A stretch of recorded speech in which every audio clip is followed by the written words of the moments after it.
Hello friends, हमने पिछली class में पढ़ा था प्रोटिस्टा जगत के बारे में कि प्रोटिस्टा जगत के जनरल कैरेक्टर क्या है, प्रोटिस्टा जगत किसे कहते हैं, एक कोशिकीय यूकेरियोटिक जीवों को हम प्रोटिस्टा जगत कहते हैं तथा उसमें कौन से जीवों को रखा गया है, उनके भागों के बारे में हमने कल अच्छे से पढ़ा था कि इसके 4 भागों में बांटा गया है, वर्गों में बांटा गया है। अमीबोइड, स्पोरोजोन्स, प्रोटोजोन्स तथा सीलिएटेड, फ्लैजिलेटेड प्रोटोजोन्स के बारे में हमने पढ़ा था। सबसे पहले हमने पढ़ा था अमीनोइड प्रोटोजोन्स के बारे में, जिसमें अमीबा आता है। इसमें संकुचनशील धानियां पाई जाती है जो पराशर नियमन का कार्य करती है। कूड़ पाद पाए जाते हैं। कूड़ पाद का कार्य गमन का होता है तथा भोजन को पकड़ने में काम होता है। ये एक कोशिकीय संरचना होती है। इसमें बाइनरी फ्यूजन होता है, यानी द्विविखंडन द्वारा जनन होता है। ये सब हमने अमीनोइड प्रोटोजोन्स में पढ़ा था। फिर हमने पढ़ा था फ्लेजिलेटेड प्रोटोजोन्स। फ्लेजिलेटेड प्रोटोजोन्स में हमने पढ़ा था ट्रिपेनोसोमा। ट्रिपेनोसोमा ब्रूसी होता है प्रोटोजोन, जिससे ट्रिपेनोसोमा ब्रूसी नामक से अफ्रीकन निंद्रालु रोग होता है, यानी स्लीपिंग सिकनेस नामक रोग हो जाता है। मनुष्य में निंद्रालु रोग उत्पन्न होता है। फिर हमने पढ़ा था कि कालाजार नामक रोग होता है। लेशमानिया से हमें कालाजार नामक रोग हो जाता है। ये हमने फ्लेजिलेटेड प्रोटोजोन्स में पढ़ा था। फिर हमने तीसरा पढ़ा था सीलिएटेड प्रोटोजोन्स के बारे में, यानी कि वह जीव जिसमें सीलियाएं पाई जाती है, छोटी छोटी रोमियल संरचनाएं पाई जाती है। तो सीलिया पाई जाती है पैरामीशियम में, उसका उदाहरण था पैरामीशियम। पैरामीशियम का आकार जो होता है वो चप्पल नुमा होता है, जिसमें 2 केंद्रक पाए जाते हैं, एक मैक्रो तथा एक माइक्रो।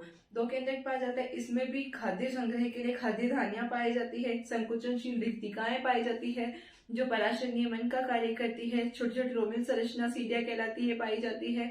ये सब हमने पैरामीशियम के बारे में पढ़ा था। पैरामीशियम परजीवी होता है। इसमें जनन अलैंगिक तथा लैंगिक दोनों प्रकार का पाया जाता है। लैंगिक जनन संयुग्मन द्वारा होता है।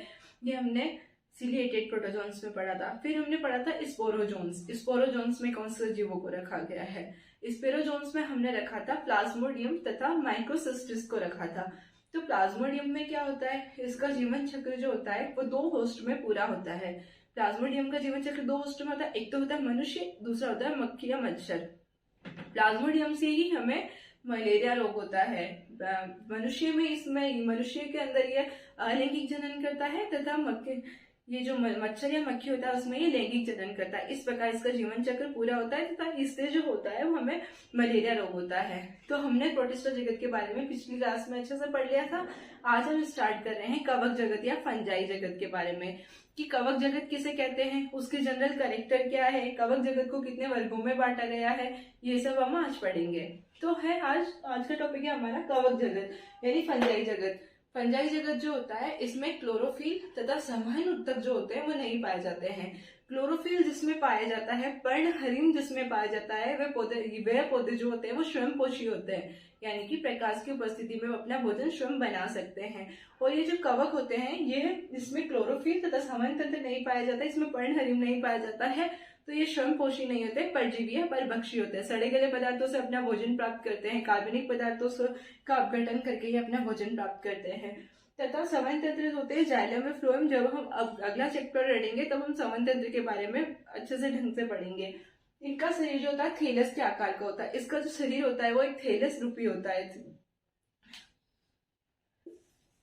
इस प्रकार से होता है, एक थैलस रूपी होता है, यानी कि इसका जो शरीर होता है वो जड़ तना पत्ती में विभेदित नहीं होता है। इसमें जड़ तना पत्ती समान संरचनाएं नहीं पाई जाती है। इसकी जो कोशिका भित्ति होती है, कवकों की जो कोशिका भित्ति होती है वो काइटिन की बनी होती है। यानी कि इंपॉर्टेंट क्वेश्चन है कि कवकों की कोशिका भित्ति होती है वो किसकी बनी होती है? काइटिन ये है जो AIMPMT में कई बार आ चुका है। इसके थैलस जो होते हैं धागे नुमा संरचना होती है। कवकों में क्या होता है? ये धागे नुमा संरचना होती है ऐसे। इस धागे नुमा संरचना को हम हाइफी कहते हैं।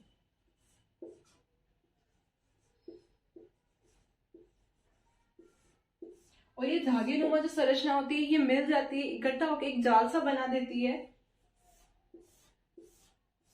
इस जाल को फिर हम माइसीलियम कहते हैं।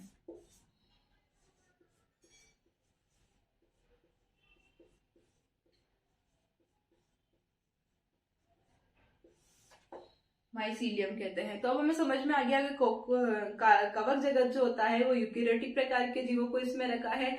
इसमें ये पादप, सरल पादप होते हैं, लेकिन जड़ तना पत्ती जैसी संरचना इसमें नहीं पाई जाती है। इसकी जो कोशिका भित्ति होती है वो काइटिन की बनी होती है।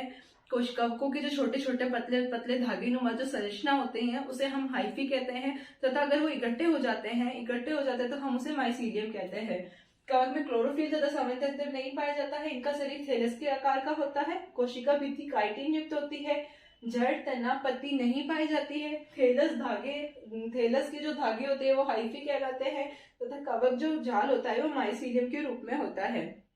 कवक का अध्ययन यानी कि कवकों के बारे में अध्ययन करना विज्ञान की वह शाखा जिसके अंतर्गत हम कवकों का अध्ययन करते हैं कवक विज्ञान कहलाता है। कवक विज्ञान तथा कवक विज्ञान नहीं बोलते, इसको बोलते हैं माइकोलॉजी। माइकोलॉजी कहलाता है। हमने पिछली क्लास में हम पढ़ना भूल गए थे कि बैक्टीरिया को जो अध्ययन करते हैं बैक्टीरियोलॉजी में करते हैं। किसी भी चीज का अध्ययन करते हैं, जैसे विज्ञान की वह शाखा जिसमें हम वनस्पति पेड़ पौधों का अध्ययन करते हैं तो वनस्पति विज्ञान कहलाती है। बैक्टीरिया जीवाणु का अध्ययन करते हैं तो वो जीवाणु विज्ञान कहलाती है। लेकिन कवकों का जो अध्ययन करते हैं वो कवक विज्ञान नहीं, माइकोलॉजी कहलाती है। तो ये हमें याद रखना पड़ेगा कि कवक अध्ययन माइकोलॉजी कहलाता है। कवक विज्ञान के जो जनक थे वो थे एंटोनियो मिशेल। कवक विज्ञान के जनक एंटोनियो मिशेल थे और बैक्टीरिया के जनक जो थे एंटोनी वॉन ल्यूवेनहॉक थे। एंटोनी वॉन ल्यूवेनहॉक जो थे उन्होंने जीवाणुओं की खोज की थी, यानी कि वो जीवित कोशिका की भी खोज उन्होंने की थी, और जीवाणुओं के जनक भी, जीवाणु विज्ञान के जनक भी वही थे। तो अब हम पढ़ रहे हैं कवक के बारे में। कवक का अध्ययन माइकोलॉजी कहलाता है। कवक विज्ञान के जनक एंटोनियो मिशेल कहलाते हैं, और भारतीय कवक विज्ञान के जनक कौन है? ई जे बटलर को हम भारतीय कवक विज्ञान के जनक कहते हैं। ये परजीवी सहजीवी के रूप में रहते हैं, यानी ये परजीवी भी होते हैं, दूसरों के शरीर पर अपना जीवन यापन भी कहते हैं, तथा सहजीवी के रूप में लाइकेन होता है। लाइकेन के रूप में भी ये पाए जाते हैं। लाइकेन हम नेक्स्ट क्लास में पढ़ेंगे, आगे वाली क्लासों में हम पढ़ लेंगे कि सहजीवी के रूप में किस प्रकार से पाए जाते हैं। इसमें पर्णहरिम नहीं पाया जाता। पर्णहरिम यानी क्लोरोफिल नहीं पाया जाता, इसीलिए श्रमपोषी नहीं होते हैं। कवक की संरचना इस प्रकार से होती है, जिसमें ये पट्टियां हैं। पट्टी और अपट्टी क्या होता है, यानी कि कवक का शरीर अगर जो पट इस प्रकार से जो पट बना देता है वो पटहीन होता है, और जिसमें पट नहीं पाए जाते हैं वो पट विहीन कहलाते हैं। यानी कि कवक जो होते हैं, कवक को 4 वर्गों में बांटा गया है।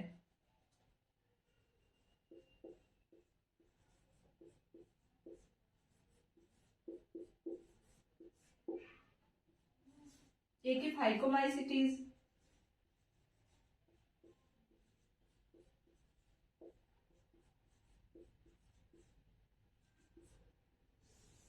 दूसरा है एस्कोमाइसिटीज,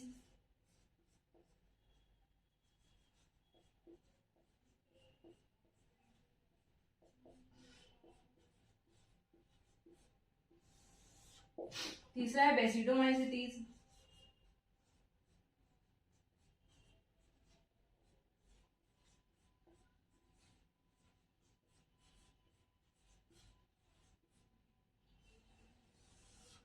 और चौथा है ड्यूटेरोमाइसिटीज।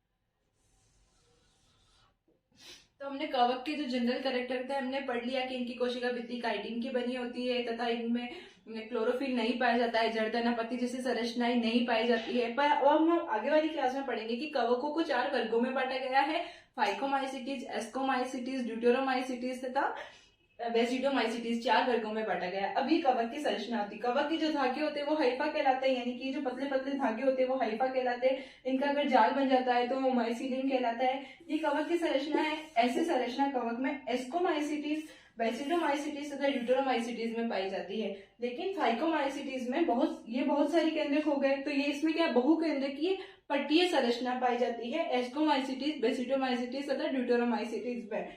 और फाइकोमाइसिटीज जो होता है उसमें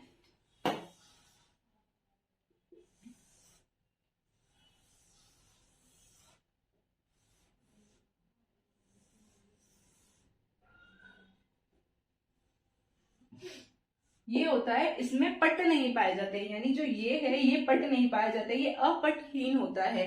ओनली फॉर फाइकोमाइसीटीज ऐसा होता है जिसमें पट्ट नहीं पाए जाते हैं, बाकी जो तीनों वर्ग के सदस्य होते हैं उसमें पट्ट पाए जाते हैं, तथा ये बहुकेंद्रकीय होते हैं, यानी कि देखो ये बहुत सारे केंद्रक है, इसलिए इसे बहुकेंद्रकीय कहते हैं।